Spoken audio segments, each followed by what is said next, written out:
সুইজারল্যান্ডের মধ্যাঞ্চলে অবস্থিত এই শহরটির নাম হল লুসার্ন, যেটা লুসার্ন হ্রদের তীরে অবস্থিত। আর এই শহরের প্রধান আকর্ষণ হল আল্পসের দুটো পর্বত। প্রথম হচ্ছে মাউন্ট পিলাটাস আর দ্বিতীয় হচ্ছে মাউন্ট রিগি। ঐতিহ্যমোড়া এই শহরের আরেকটি দর্শনীয় স্থান হল চ্যাপেল ব্রিজ, যেটা রিউস নদীর উপর অবস্থিত। এই ব্রিজের জন্য লুসার্ন দীর্ঘদিন ধরে পর্যটকের কাছে একটি গন্তব্যস্থান। যেই সেতুটি কাঠের তৈরি আর যেটা নির্মিত হয়েছিল 1332 সালে। চলুন তাহলে ভিডিওটি স্টার্ট করা যাক আর ঘুরে দেখা যাক এই ঐতিহ্যপূর্ণ শহরটি।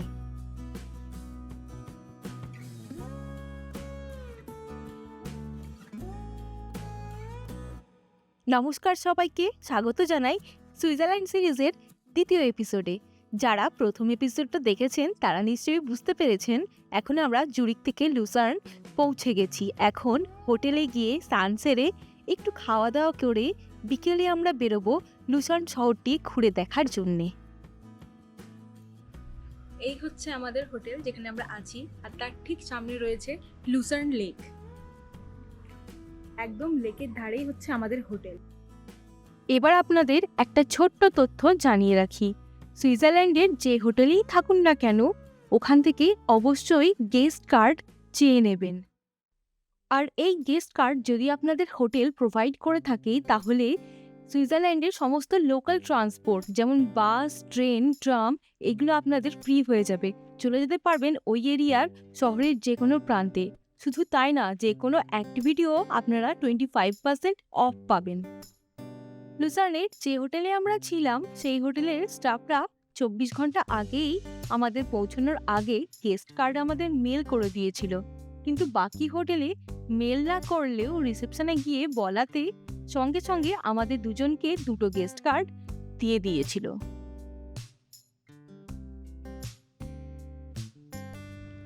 জলটা কি স্বচ্ছ দেখো, নিচের পাথরগুলো পর্যন্ত দেখা যাচ্ছে।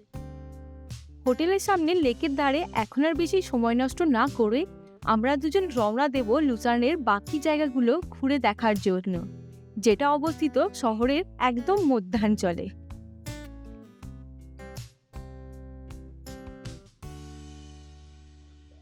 কে বলেছে সুইজারল্যান্ড শীতের দেশ? সামনে এত উঁচু উঁচু পাহাড়, কিন্তু এখন 33 ডিগ্রি টেম্পারেচার। এ তো ইন্ডিয়ার কাছাকাছি টেম্পারেচার দাঁড়াচ্ছে। আমাদের কাছে যেহেতু গেস্ট কার্ড আছে তাই 1.5 কিলোমিটার আর হাঁটাহাঁটি না করে আমরা এই বাসে উঠে পড়লাম।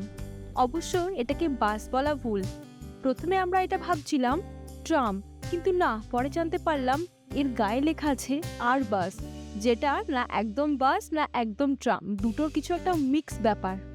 শহরের মধ্যে চলাচল করার জন্যে এই আর বাসের ফেসিলিটিটা তবে যথেষ্ট ভালো ছিল। আর বাস থেকে নেমেই স্টেশনের এক প্রান্তে রয়েছে এই লুসার্নের মেন অ্যাট্রাকশন, যেটা হচ্ছে চ্যাপেল ব্রিজ। লুসার্ন শহরের ভ্রমণকারীদের প্রধান আকর্ষণের কেন্দ্রবিন্দুই হচ্ছে এই চ্যাপেল ব্রিজ, যেটি 1332 সালে নির্মাণ করা হয়েছিল। এই লুসার্ন শহরের প্রধান ভাষা হিসেবে বেশিরভাগ জার্মান ভাষাকেই ব্যবহার করা হয়, আর এই জার্মান ভাষায় চ্যাপেল ব্রিজকে বলা হয় কাপেলব্রুকে। ইউরোপের ইতিহাসের পাতায় যতগুলো কাঠের ব্রিজের নাম উল্লেখ করা হয়েছে তার মধ্যে প্রাচীনতম ব্রিজের মধ্যে এই চ্যাপেল ব্রিজের নামও তবে উল্লেখযোগ্য।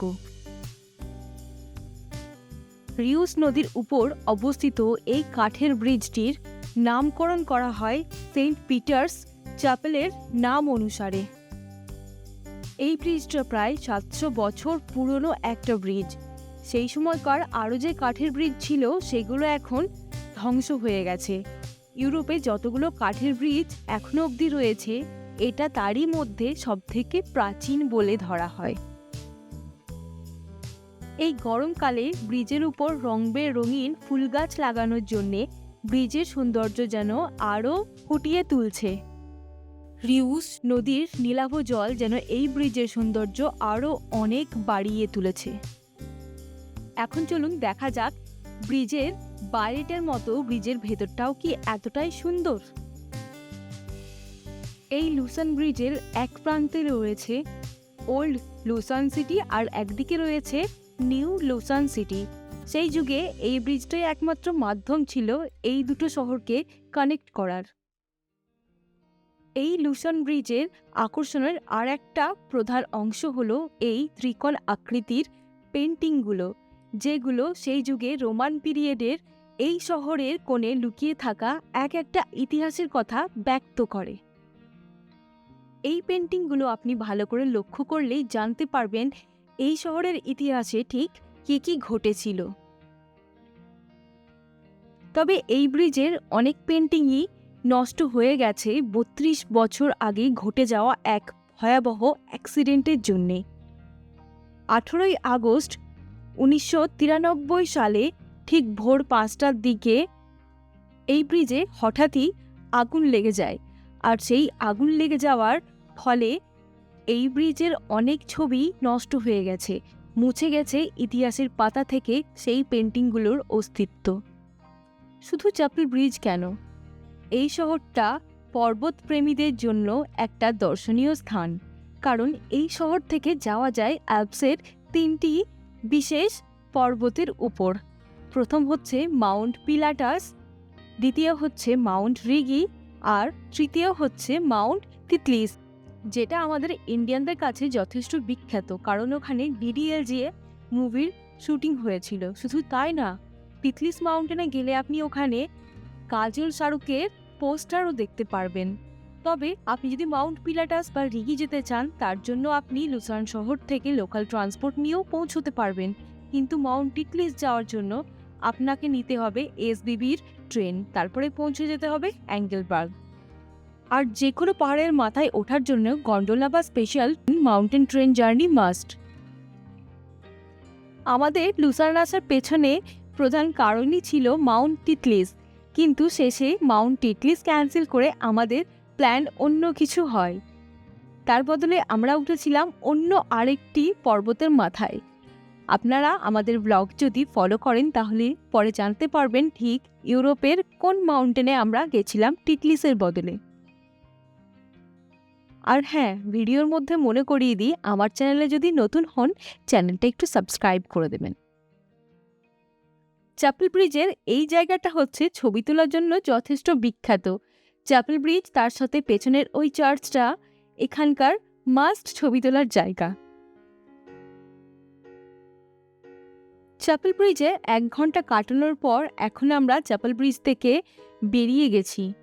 এবার আমরা যাব শহরের মধ্যে অবস্থিত আরেকটি মেন অ্যাট্রাকশনের দিকে।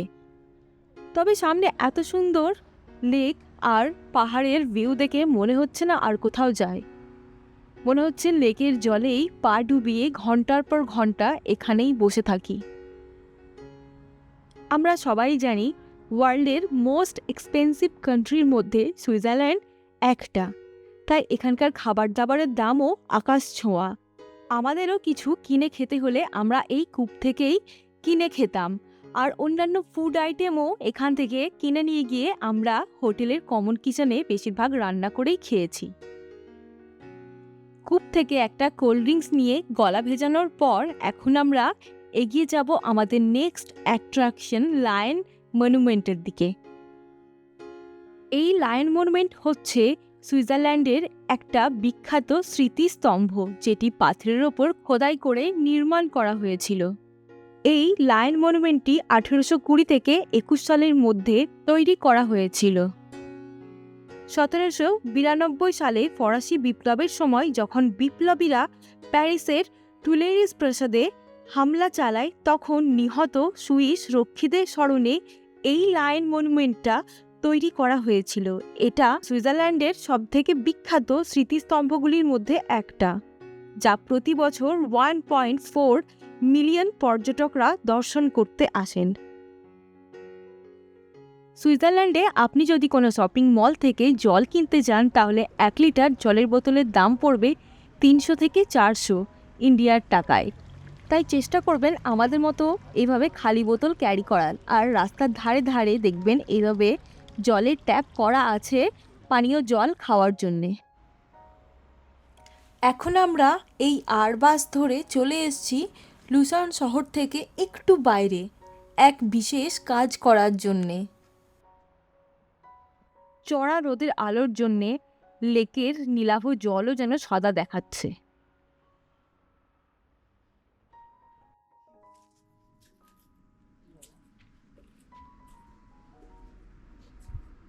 আমি বলবো যাওয়া দরকার নেই,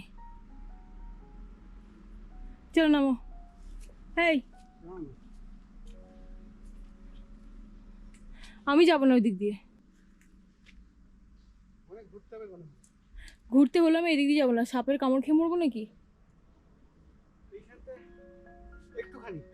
চল নিচে নাম।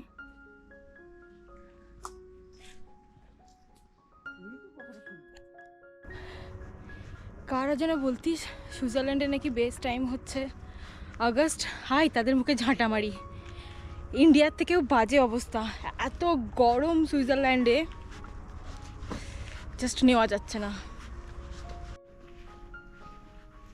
লুসান শহর থেকে অনেকটা উপরে ওঠার চেষ্টা করছি।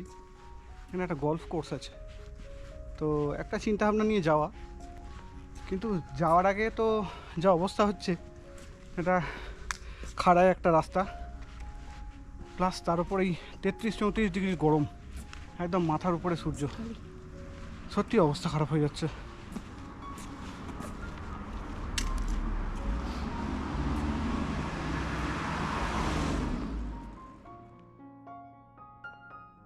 এখন আমরা এসেছি লুসান শহর থেকে অনেকটাই বাইরে ড্রোন ওড়ানোর জন্যে। ড্রোনটা প্যারিস শহরে কেনা হলেও ওখানে আমরা কোনোদিনও ড্রোন ওড়াতে পারিনি। আজকে আমরা দুজন প্রথম ড্রোন ওড়ানো এখানেই প্র্যাকটিস করব সুইজারল্যান্ডে। প্যারিস শহরে ড্রোন ওড়ানোর পারমিশন সবাই পায় না, তাই ফ্রান্সে ড্রোনটা কেনা হলেও ফার্স্ট আমরা এটা সুইজারল্যান্ডেই ওড়াচ্ছি।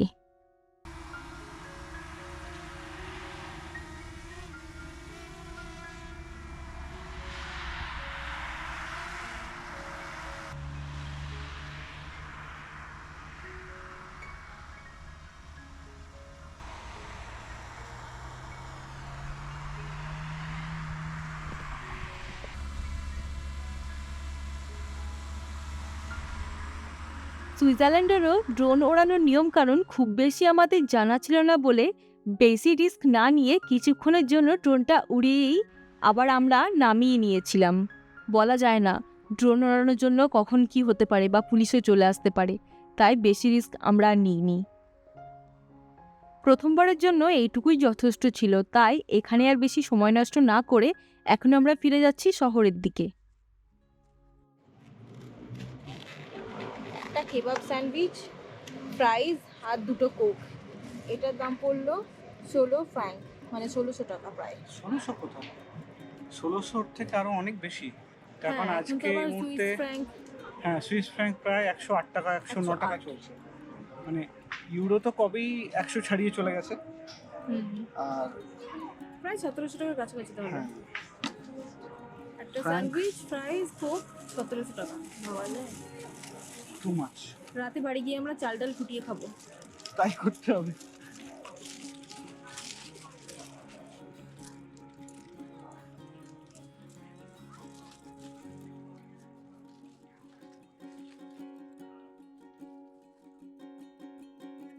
সুইজারল্যান্ডে একদিন কাটানোর পর সত্যিই মনে হচ্ছে এই দেশটা যেন ভগবানের সৃষ্টি। শহরের মধ্যে কোনো যানজট নেই, কোনো চেঁচেমেচি নেই, নামেই শহর, এক শান্ত পরিবেশ যেন পুরো শহরময় ছড়িয়ে রয়েছে।